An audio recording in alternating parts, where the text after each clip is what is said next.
Illinois will become the first state in the nation to officially ban book bans once and for all. In 2022, there were 67 attempts to ban books here in Illinois. Books about coming of age and mental health. Books about LGBTQ plus kids and teens. I do not want my children to learn about in middle school. I have never had it. I don't want to have. I don't want my kids having.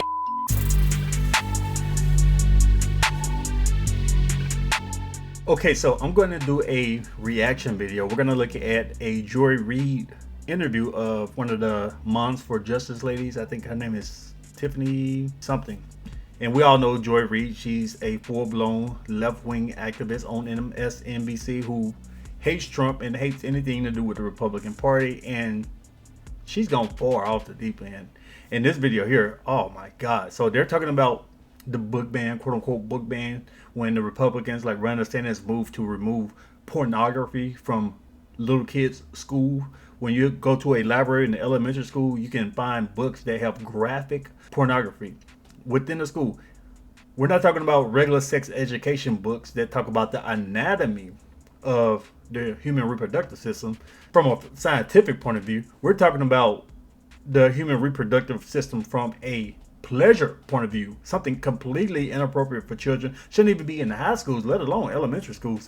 But they had this debate here, and we're going to look at this video. It's kind of long, so I'm gonna have to skip ahead a little bit. I might even have to speed up the video because it's a lengthy video, and I'm not sure I'm going to react to the entire thing.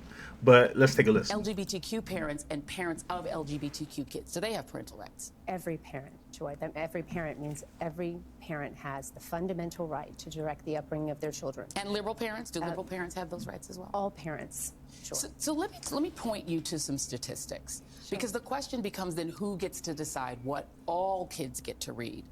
The Washington Post took a look at about 1,000 plus book challenges that were filed, and they found that they were filed nationwide by just 11 people. Each of these people brought 10 or more challenges against books in their school district. Together, these serial filers constituted 6% of all book challengers, but they were responsible for 60% of filings. In Florida, Tampa Bay Times, they found that of roughly 1,100 complaints recorded in Florida since July 2022, we're talking about more than 700 just from two counties. Escambia in the Western Panhandle and Clay County. Together, those are less than 3% of the public school enrollment, 600 of those complaints, 2 people. Why should 13 people get to decide what books tens of thousands of children get to read? Well, I'm thinking it's probably because those 13 people saw what some of the content was in the books. I mean, explicit, graphic, sexual content. And I'm happy to talk about some of that content if you'd like to. Well, this is the question again. The books that are being banned, I want to give you just some. Books are being banned. No, hold on a second. Well, no, Joy, but I want to be clear. No one's banning books. Write the book, print the book, publish the book, put the book in the public library, sell the book, right? We're talking about a public school library. Children don't have unfettered access to the internet at school. I did a FOIA records request, and I wanted to see what kinds of internet sites are banned in schools, if we're going to talk about banning, right? And the subject matter in the books that moms are concerned about are the same things that kids don't have access to on the internet. So it just feels very hypocritical, right? No, why is no one out there protesting for, you know, free the internet in schools? Yeah, exactly, because here's the thing. When the kids get on the internet, these websites, we all know these Prawn websites, and they have very specific names, and it'll be too on the nose. If kids had access to such and such websites, it'll be too on the nose. But when you have a book with some random name, people really don't know what the book is, what it's about, or you can have a kind of misleading title, something education or history related, the parents will think, the people who are not really paying a lot of attention think, okay, this book is cool. They're not looking at the content in the book. They don't know that the book has prawn material. Inside of it has explicit graphic pictures inside of these books. But we're going to skip ahead a bit because now they're about to go back and forth. Joy Reid is going to basically trying to interrupt her, filibuster her. And they're going to talk about stuff not extremely relevant to what I'm trying to get at here. So I'm going to skip ahead. I'm going to just hold it up so our audience can see what it looks like. This is the one for All Boys Aren't Blue, which is one of the books Moms for Liberty has. Everyone should go and see the content in this book. That's such a good idea. And so what happens is you can do keyword searches. Don't gloss over that. And find certain keywords. Like rape. You can find sure. Or anal rape or dildo. You can find those, all sorts those types of keywords. of words. But like wait, hold on, wait. Let me finish my question. Then great, you can answer. sure. I'm going to give you time to answer, but I got to ask you first. No, yeah, I got the question. And so what you find is the keywords that you find, the N-word, anything, words like you just used, then you'll get out of context passages from the book, and then based on that, Moms for Liberty members are going to places like Broward County School Board meetings, reading out of context passages from these books, and then demanding that the school board remove them. So what's that is the way. Yeah. The question I'm asking is, what is the expertise that you have and other Moms for Liberty advocates have to decide that a book, an award-winning book like All Boys Aren't Blue, isn't appropriate for students to read? What is your expertise? What a tragic story of a young man who's anally raped by his adult family member. So you have incest, rape, pedophilia. Joy, you said you'd let me answer, so I'm going to answer Please for do. you. In what context is a strap-on dildo acceptable for public school? Just, that's my question to you. Great Tell me question. what the context around the strap-on dildo or the rape of a minor child by a teacher. Hold on a second. No, wait, we're talking about public school. One moment. All right. So now you've asked me a question. Sure. I'm going to answer it. Okay. Well, who is the main character? What's the name of the main character in All Boys Aren't Blue? You're asking. See, now this is what you call a straw man argument. She asks specific questions. In what context for elementary school or any school for children, in what context is the word dildo appropriate to be in books for little children? Or details about anal rape, explicit details like that. And what type of context is this appropriate? So now she wants to filibuster, she wants to straw man. Oh, well, do you even know? Have you read? Let's look. You just gave me very specific information about this book, so you're presenting yourself as somebody expert. It's the gentleman. Hold on. Who's the main character in the book? The main character is the author. What's his name? George, I believe, is his first name. Because you're giving me very specific information. Irrelevant. You're asking me to remember the name of an author. You the just name of the remembered author very doesn't. specific names. Joy. Here's my question. We're talking about Here's my question. You didn't answer my question. No. I'm going to answer your Great. question. I would love to hear that. Absolutely. Well, I'm interviewing you, and you're not interviewing me. So let's just make sure it's a conversation. Okay. Great. So what I'm saying to you is that as Wow. you are not an expert in this book. I don't have to be an expert to know that dildos aren't appropriate for public school. I mean, come on, let's get real. This book is a full context story, as you said, of the author's experience.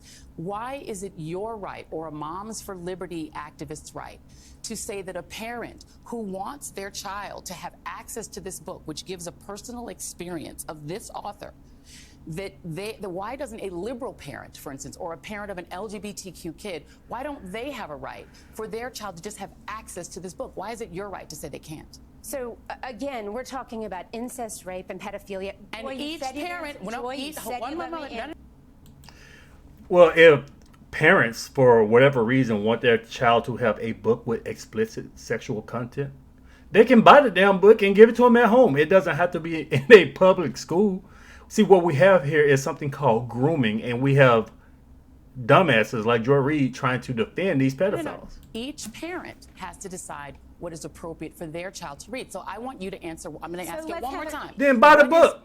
Take it home. To tell a parent who wants their child, who might feel seen by this story, why don't they have the right? Why don't they have the right as a parent to say, my child can have access to this book? If a child feels seen by this story, that means that they have been the victim of a predator. That means that they have either been raped by a family member, they've experienced and your proof of that is what? You just said that if a child feels seen by this story. You're now making assumptions. Man, it's such a straw man argument. No parent in their right mind is going to want their children to read a book like this. Any of these type of books with images of sexually explicit content, even drawings of sexually explicit content, or stories going into details about rape and homosexual sex and all of this. Why in the hell is this a debate? Because America has fallen. That's why. Because the culture of this country is extremely corrupt. I mean, This is a public debate, and we're arguing about this. No. But if a Let me child give you has been raped, we should do a lot better than put a book on a library You're literally shelf. creating We a need to story give- behind a child that you don't know. Let me show you a form. This is a form that can be obtained in Broward County, Florida. Okay. I'm going to show it to the audience, and then I'm going to show it to you. This is called Can the I see it? opt. Yeah, please. I'm going to hand it Thank to you so much. It's called the opt-out form. Okay. An opt-out form would allow any parent, because you said you are in favor of parental rights. I am. It would allow any parent to opt out of their child being able to take books out of the library without their parents' permission.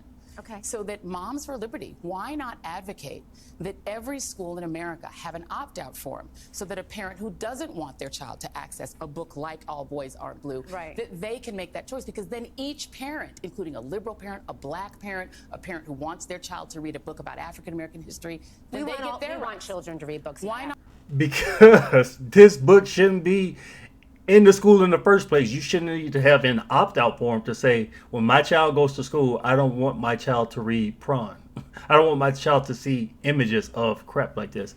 Why the hell would a parent need to sign a form to opt out of something that is grooming, something that sexual predators want, that these pedophile teachers want Not to do? just American opt history, out so. for yourself rather than tell other parents what they can and cannot First have of their all, children I read. think what you're talking about here is a wonderful step in the right direction. We should be having conversations about this. This is about local control. Mm-hmm. A lot of these decisions are made at the local school board level, Mm-hmm. and that's where these decisions should be made. And there should be vibrant conversations Sure. about what's happening in our public schools and what kids have access to. Joy, however, Mm-hmm. maybe we could just put all the books with all the graphic sexual content, the dildos, You're not the just- rape, the I'm sorry. Let's do I'm so sorry. Let's do Excuse a back me, room. excuse me, Let's put excuse a me, curtain up excuse in me. the library First like of all, they used hold to on. do One moment, in the video one moment. stores. Remember The when we were books that little Moms and you would for go to the Liberty- video the store books that Moms for and they put Liberty- those the books, books that Moms for videos Liberty- with the books that- pornography I behind know the that you. curtain. I'm Right. tapes of. All right, so you guys get the gist of it. So Joy Reid is not going to address her point. She's not going to let Moms for Liberty point out the fact that there is prawn in school. She's not going to address the point about sexually explicit content, about dildos and all that. She's just going to continue to filibuster, try to overtalk her, and try to win an argument defending sexually explicit content in schools with little children. This woman is sick, man. And they need to run an investigation. Anybody who agrees with this type of stuff, they need to check your laptop. But you guys get the gist of it. You see what's going on here. This lady has gone up the deep end. So let me know what you guys think. Leave me your thoughts below. Share the video. Thanks for watching.